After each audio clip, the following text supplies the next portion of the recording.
If I told you that the money you deposit into the bank doesn't really belong to you, would you be surprised?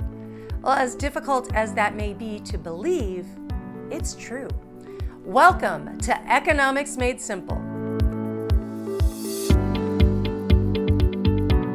When you deposit your hard-earned dollars into the bank, your relationship to that money changes in a way you might not be aware of. Here to help us understand what that relationship is, as well as at least some of the potential implications, we've brought in a special guest. It may come as a surprise to some of you, but the job of a bank is not to safeguard your money. The job of a bank is to earn a profit and stimulate the economy by putting to work the money that's deposited with it. And the bank puts that money to work by lending it out and investing it. In order for the bank to behave this way with your money, they must have free access to it. And they do. When you make a deposit, you technically surrender title to those funds to the bank and give the bank permission to loan that money out. Okay, but if I'm surrendering title to my own money, what's my claim to it at that point? Great question. When you make a deposit into the bank, you effectively become a creditor of the financial institution. Let's say you deposit $100 into your local bank.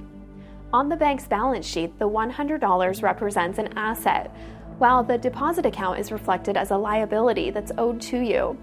In this case, the bank essentially has borrowed $100 from you and has agreed to repay that $100 based on the terms of your agreement. So if I really have a creditor relationship with the bank, even as a depositor, it would seem that making sure my money is covered by FDIC insurance is important, right?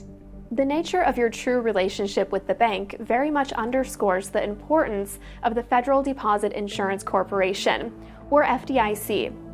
Since the founding of the FDIC in 1933, no depositor has lost even one penny of insured funds. But it's important to remember that coverage applies only to deposits of $250,000 or less. Deposits in excess of that amount, known as uninsured deposits, are on much less certain footing, particularly at a distressed bank. Should that bank ultimately fail, the creditor relationship you really have as a depositor can become abundantly clear at that moment.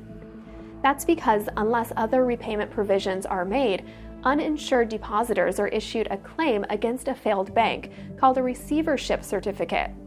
As bank assets are liquidated, those uninsured depositors are repaid a portion of their funds to the extent any money comes available to do so. Well, talk about learning something new every day. I'll certainly remember who really owns my bank deposit. That's it for today's lesson. If you enjoyed this video, please don't hesitate to hit that subscribe button and watch for more Economics Made Simple.